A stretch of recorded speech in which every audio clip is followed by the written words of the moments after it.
By the time he arrived at the yards, the weather had changed for the worse. "Your color's nice, James. Pity about your face, though," said a freight car. You think I'm fucking with you? I am not fucking with you.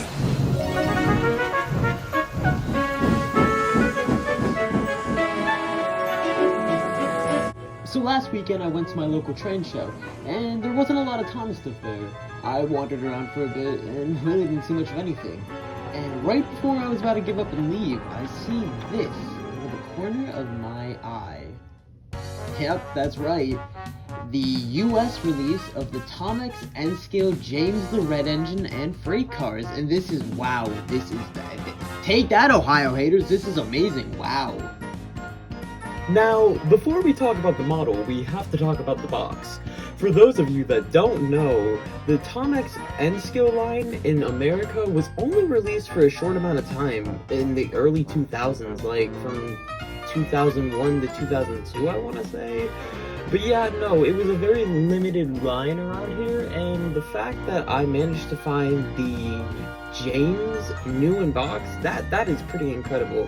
And these boxes are complete eye candy. I simply love them. I love the shade of blue they use, the Thomas logo, these little, I don't know what you call them, the little details on the side. I just love it. Everything about this screams mid-2000s, and I love the TOMI logo right there.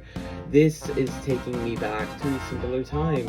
But even on the back it's really cool, because as you can see, there's a selection for all the other engines you can get, including the cancelled TOMIX Gordon, which is confirmed in these backs of boxes, which I think is really sweet.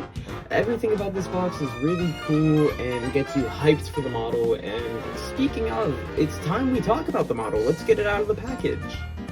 So when we take this out of the box, we can see in presentation, it looks fabulous. Wow, like this is a mini James that was made clearly like during season 5 era, because wow, this model completely screams season 5. From the face to the shape to the paintwork, this is just a little prop James, and I can't get over it. There's a lot I love about it, but there's also some slight criticism. I mean, the details on his boiler and cab with his whistle and dome, those look incredible. Not to mention the wheels and the side rods look good, except mine, when I bought it, is missing one of the, like, pins, which is fine. It doesn't detract from the model for me. I like it all the same. But that is something to note on my model specifically. And the tender looks great. It looks just like the one in the show. The 5 looks great, and the lining and details look wonderful as always.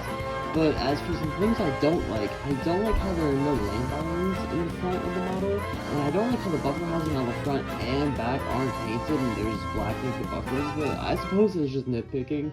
But still, it's something they could have gone back and done. Maybe they did it on their new model, I don't really know, but still, this looks pretty good.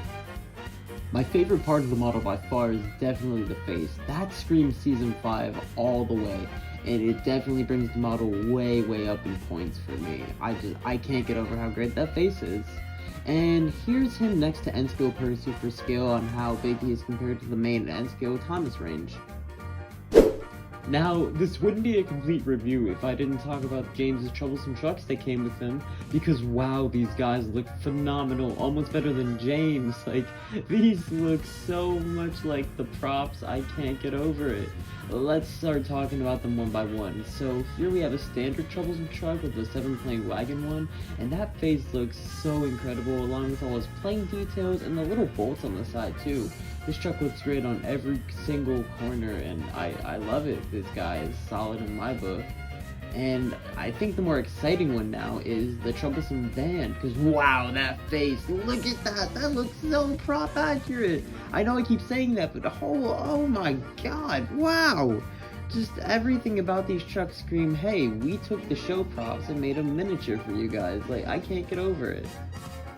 In my opinion, I think the trucks add so much value to this set because they look so good, and James looks even better with them. And while this isn't relevant because they weren't made at the same time at all, I like how Percy isn't in scale much with the 7-plank truck, but with the van, it's almost kinda good. But without further ado, it's finally time to take the fabulous, boisterous red boy down the main line for its grand swan song run. That was too elaborate. Let's go to layout.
Now, the overall sum up of the TOMIX James is really good. The impressions off the bat are really great with the box, and when you take it out, it's even better. I mean, I love a lot of things about this model, and the only things I don't love are just down to really small nitpicks, honestly. The model doesn't run the best for its age, but it's honestly not the worst. I'm surprised how well it runs, honestly. It's quite old by now, over 20 years, I believe. But anyhow, I think James looks amazing, and his troublesome trucks look even better, and I think combined, it makes for a great combination of a set for TOMIX. TOMIX never really missed with their models in my opinion, and James is definitely no exception. I love everything about it, from the face to the paintwork, to all the details, big and small. Well, you know, mainly small, but you get what I'm saying here. If you can find this for a decent price like I did, I would seriously recommend picking them up. Even if you can't find the American one, definitely go for the Japan one. Those are far more common, but also far more expensive. You're better at trying to find the CGI one, in my humble opinion. But yeah, this has been an amazing review, and I'm so happy I got a chance to review it and show it to you guys. I love the TOMIX range. I wouldn't say I'd go out of my way to collect it, because they are, yikes, pricey out there, but you know, if you can find them, I'd recommend getting them. James is a brilliant model, and if I were to give it a score out of 10, I'd easily give it an 8.5 out of 10. Simply just for the small little nitpicks, but overall, it's a fantastic model. I'd recommend picking it up. And that's all for today, guys. I hope you enjoyed this review. It's definitely out of the normal for me, but let me know what you think. Leave a comment and a like down below. And don't forget to subscribe, it really helps me out. I'd appreciate it a lot.